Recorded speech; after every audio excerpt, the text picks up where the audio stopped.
દોસ્તો, દુનિયાના સૌથી ધનિક વ્યક્તિ એટલે કે મુકેશ અંબાણીને તો આજે સૌ કોઈ ઓળખે છે. એમનો મુંબઈમાં આવેલો એન્ટિલિયા બંગલાને લઈને મોટા સમાચાર સામે આવી રહ્યા છે. દોસ્તો, કેટલાક લોકો એવું અનુમાન લગાવી રહ્યા છે કે મુકેશ અંબાણીનો આ એન્ટિલિયા બંગલો છે હવે એમને છોડવો પડશે.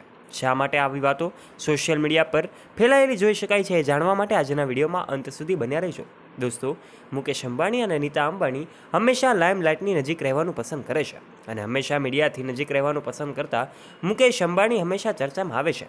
આમ તો અંબાણી પરિવારના દરેક સભ્યો ચર્ચાનો વિષય બનતા હોય છે. એમાં મુકેશ અંબાણી હોય, નીતા અંબાણી હોય, રાધિકા મર્ચન્ટ હોય કે અનંત અંબાણી હોય કે પછી એમની દીકરી ઈશા અંબાણી હોય, ખાસ કરીને તમામ ચર્ચાનો વિષય બને છે. ત્યારે આજના વિડીયોમાં આગળ વધીએ તે પહેલાં ચેનલ ઉપર જો તમે પહેલી વાર આવ્યા હોય તો નીચે રહેલું બેલ આઇકન દબાવીને અમારી યુટ્યુબ ચેનલને અવશ્ય સબસ્ક્રાઇબ કરી લેજો. દોસ્તો, આપણે જાણીએ છીએ મુકેશ અંબાણીનો એન્ટિલિયા બંગલો કે જેમાં 600થી વધારે નોકરો કામ કરે છે. આ બંગલો એવી રીતે ડિઝાઇન કરવામાં આવ્યો છે કે જેમાં આજે પણ એસી નથી. જી હા દોસ્તો, આજે પણ એર કન્ડિશન વગરનો આ એસી વગરનો આ બંગલો જે છે ચર્ચાનો વિષય બને છે. એનું કારણ એ છે કે એમની ચારે તરફ એક ઘાસ ઉગાડવામાં આવ્યું છે, એક પ્રકારની વનસ્પતિ ઉગાડવામાં આવી છે કે જેના લીધે અંદર ઠંડક રહે છે. સમગ્ર અંબાણી પરિવાર આ બંગલાની અંદર રહે છે. ત્યારે કેટલાક લોકો એવું અનુમાન લગાવી રહ્યા હતા કે આ બંગલો ખાલી કરવો પડશે, પરંતુ દોસ્તો એ તદ્દન ખોટી વાતો છે. મુકેશ અંબાણીએ એમનો મોંઘો બંગલો તો ખરીદ્યો છે અને સાથે સાથે તેઓની વિશ્વમાં પણ અનેક ઇમારતો ખરીદેલી હોય છે. એમાં પણ ખાસ કરીને જો વાત કરવામાં આવે તો અમેરિકાના ન્યૂયોર્ક ખાતે પણ એમની ઘણી બધી લક્ઝરિયસ બિલ્ડિંગો છે. જી હા દોસ્તો, અમે વાત કરી રહ્યા છીએ આ દુનિયાના અને ખાસ કરીને ગુજરાતીઓ માટે ગૌરવ કહી શકાય એવા આ મુકેશ અંબાણીની વાતો કે જેમના વિશે જાણીને તમને પણ નવાઈ લાગશે. જ્યારથી જ નીતા અંબાણી અને મુકેશ અંબાણી એકબીજાની સાથે મળ્યા છે ત્યારથી લઈને તેઓ આ બંગલામાં જ રહે છે. ત્યારે આ બંગલો ખાલી કેવી રીતે કરી શકે? અંબાણી પરિવારના દરેક પ્રસંગો અને દરેક ઇવેન્ટ્સ આ બંગલામાં જ થતી હોય છે.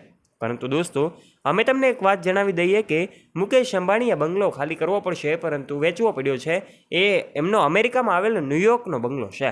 ન્યૂયોર્કમાં આવેલો આ બંગલો એમણે $9 બિલિયન વેચ્યો છે. ત્યારે લોકો એવું સમજી રહ્યા છે કે મુકેશ અંબાણીએ પોતાનો આ બંગલો વેચ્યો છે, પરંતુ જ્યારથી જ એમના લગ્ન થયા છે ત્યારથી લઈને તેઓ આ એન્ટિલિયા બંગલો ખાતે જ રહે છે. આ વિશ્વનો સૌથી મોંઘો બંગલો છે.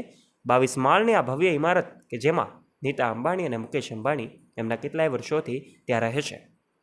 ત્યારે મુકેશ અંબાણીની વાત તમે સોશિયલ મીડિયા પર ઘણી વખત સાંભળી છે. મુકેશ અંબાણી હંમેશા એમના કામમાં વ્યસ્ત રહેતા હોય છે. એકદમ સાદગીભર્યું જીવન જીવવાનું પસંદ કરતા મુકેશ અંબાણી હંમેશા એમના અલગ અલગ પ્રકારના કાર્યોના લીધે ચર્ચામાં આવતા હોય છે. કેટલીક વખત દાનના મામલામાં તો કેટલીક વખત એમના સેવા કાર્યમાં આગળ રહેતા હોય છે.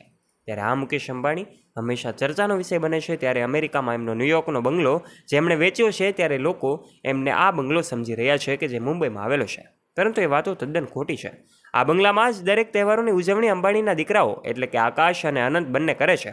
ત્યારે રાધિકા મર્ચન્ટનું જ્યારથી જ અંબાણી પરિવારમાં આગમન થયું છે, અંબાણી પરિવારની સંપત્તિ લાખો નહીં પરંતુ કરોડોમાં વધી છે. જી હા દોસ્તો, આ સંપત્તિ વધારાનું કારણ એ લક્ષ્મીજીના આગમનનું છે. આ રાધિકા મર્ચન્ટનું જ્યારથી આગમન થયું છે ત્યારથી જ આ સંપત્તિમાં ખૂબ વધારો થયો છે.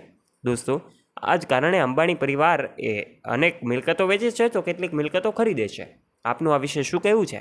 કમેન્ટ બોક્સમાં આપનો મત અવશ્ય અમને જણાવજો. અને દોસ્તો, અંબાણી પરિવાર સાથે જોડાયેલી અપડેટેડ માહિતી અમે વખતો વખત તમારા સુધી પહોંચાડવાનો પ્રયત્ન કરીએ છીએ. માટે આશા રાખીએ છીએ તમને આજનો અમારો વિડીયો પણ ગમ્યો હશે. જો તમને આ વિડીયો ગમ્યો હોય તો વિડીયોને લાઇક કરજો, તમારા ગ્રુપમાં દરેક મિત્રો સાથે શેર કરજો તથા આવા ને આવા રોચક અને રસપ્રદ વિડીયોઝ નિહાળવા માટે નીચે રહેલું બેલ આઇકન દબાવીને અમારી યુટ્યુબ ચેનલને સબસ્ક્રાઇબ પણ કરી લેજો.